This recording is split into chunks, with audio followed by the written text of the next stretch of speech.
Hello and welcome to the show. We start this week's FailRace episode with Joe Kimbo on GTA 5 with, well, one of the worst start grids I've ever seen. Yes, you might have heard the crashing going on in the background while the game couldn't decide how to load the cars into this, and it's done it very badly. I mean, we do some wacky start lines where with our GTA races, but that's not really helped there. It's not really where you want your vehicles to be. Range Rover up next on State of Decay 2 is clearing out some zombies as you do. Now, notice first of all the zombie that pings off to space while being knocked off the front of the pretend MX-5, and then the MX-5 decides that it too should go off to space. Yes, it hit a zombie, and God knows how much speed is going on with this one. It's rotating very quickly. I think. It's quite difficult to tell, really. It's a lot of spinning. I think it's fallen through the floor. Yeah, that's not... I suspect that's probably not supposed to happen. So, somehow in that one. More weird start line stuff from Patch the Otter on Forza Motorsport 7 was minding their own business when an entire field of cars spawns in, facing the wrong way, as you do. I don't really quite know why that's the case. Night Drive up next on a Gran Turismo 4. Now, these are AI cars that the tyres have gone.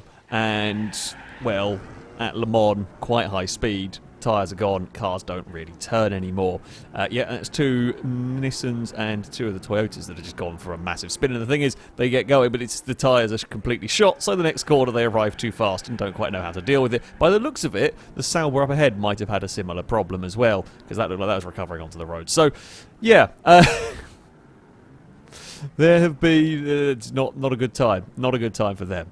Welsh Toast up next on All Factors Racing Clio Cup cars around an older version of Monaco. Now, things go slightly wrong for the player. Runs a little bit wide, bounces off a hay bale, off the sort of the wall. Things got a lot worse for an AI car behind that gets the hay bale stuck underneath it, launched in the air and spun around in front of, well, just going in front of alongside the player car.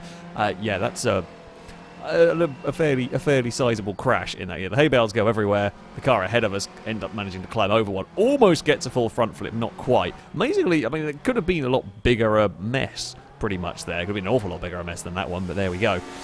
Dilly up next on Assetto Corsa. Now, we've got more start line shenanigans in this particular one, although not, well, I say not specifically for the car we're riding on board with. So this is the first lap of the race. However, 3 AI cars are stuck on the grid. They hadn't released, they hadn't got going for whatever reason. Problem is, the player certainly doesn't realise this. Is busy having their own battle with another Formula 1 car as they head around the final corner.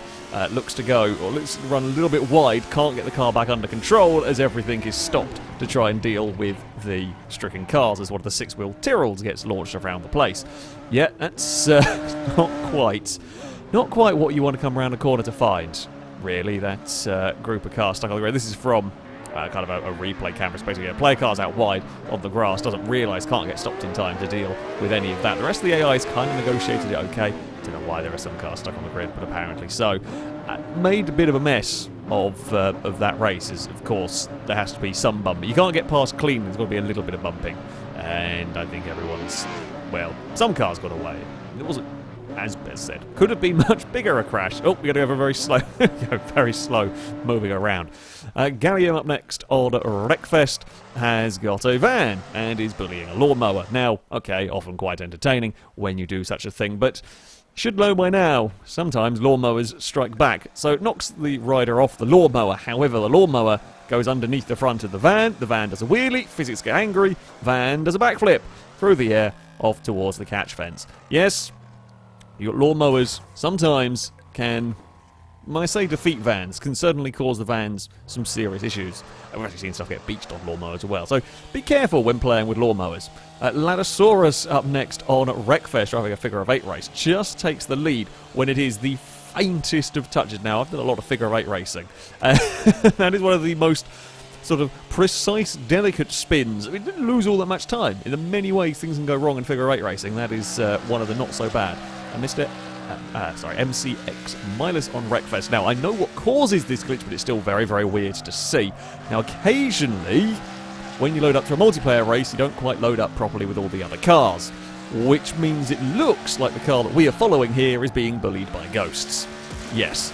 This is a very, very peculiar bug, but basically this car can't see anybody else around, but they can still affect it. And we can see we're 8 out of 2 currently in the race, getting spun around by the poltergeists are here.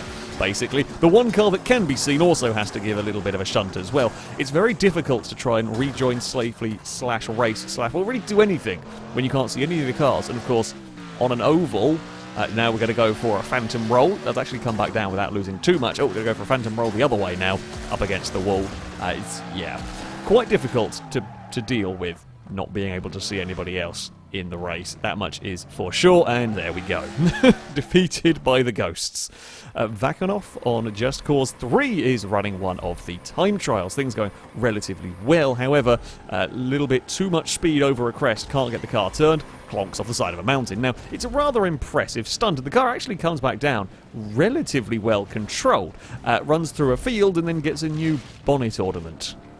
Yeah, so not only have we got a roll, a fairly good landing, but now we can start adding wildlife to our car as well. Finally, we have Jim Ladd on Lego Star Wars is trying to move, I think it's like a train carriage, however, picks it up with a crane, and then physics get very angry on that. That's definitely not how cranes are supposed to work.